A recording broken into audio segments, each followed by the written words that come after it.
हमारे पता है क्या समस्या, मूल समस्या क्या है कि हम वोट देने के बाद 5 साल चुप हो जाते हैं। लाइबिलिटी नहीं है हमारे हम लोकतंत्र का जीवंत हिस्सा नहीं बनते। हम अगर 5 साल हम सरकार पर नजर रखें और थोड़ा हम अपने जो नेताओं के प्रति अपना दृष्टिकोण बदल दी, देखिए वो जनप्रतिनिधि हैं, उनका सम्मान कीजिए।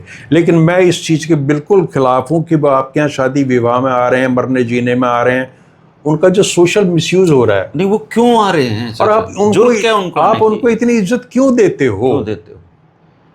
अब अभी एक घटना हुई है कि हरियाणा के किसी बड़े ब्यूरोक्रेट के भाई का निधन हुआ है, वहां ड्रामेबाजी चल रही है फोटो खिंचवा खिंचवा के दिखाने की।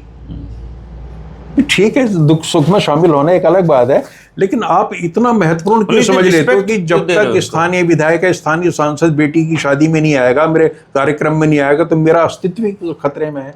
तो नेताओं को अब मैं कह रहा हूं इज्जत देना बंद करो। इसका अर्थ ये नहीं है कि आप उनको जूते मारने शुरू कर दो, लेकिन इतना महत्व मत दो कि वो अपने आप को भगवान सर्वोपरि भगवान समझने लगे।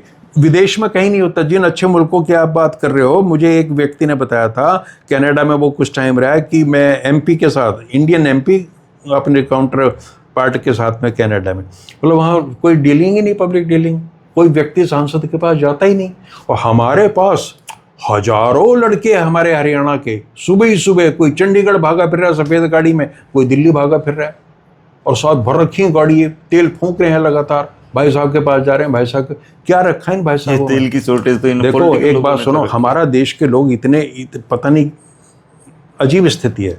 जैसे ही एक नेता का बेटा राजनीति में प्रवेश होता है, इन लोगों की सोच क्या होती, नौजवान है, नए ढंग से सोचता है, विदेश में पढ़ लिख कर आया है, ये कोई परिवर्तन करेगा। टट्टू परिवर्तन नहीं करता वो कुछ नहीं करता वो। उसे ये पता है कि मेरा बाप जिस रास्ते चला है वही ठीक है। वो बाहर से है, वो फिर दूसरे चौटाला बन जाता है, सारे बन जाते हैं, फिर वो टोटल सब पैसे कमाते हैं, अपना मजे करते हैं लाइफ में, आनंद। उन्हें पता ही नहीं है, उनको तो ये कहा गया कि भाई अब आजा, अब सही मौका है।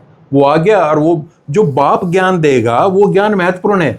कितने लोगों को मैंने सलाह दे रखी है देश में कि व्यवस्था बदल जाएगी, देश बदल जाएगा, ऐसे करना वैसे करना, ट्रेडिशनल तरीके को छोड़ो, इनोवेटिव तरीके को अपनाओ, उससे जुड़ो। 2-2 घंटे मैंने बर्बाद कर रखे हैं भाई साहब, और कोई असर नहीं उस मानस पे रत्ती भर भी।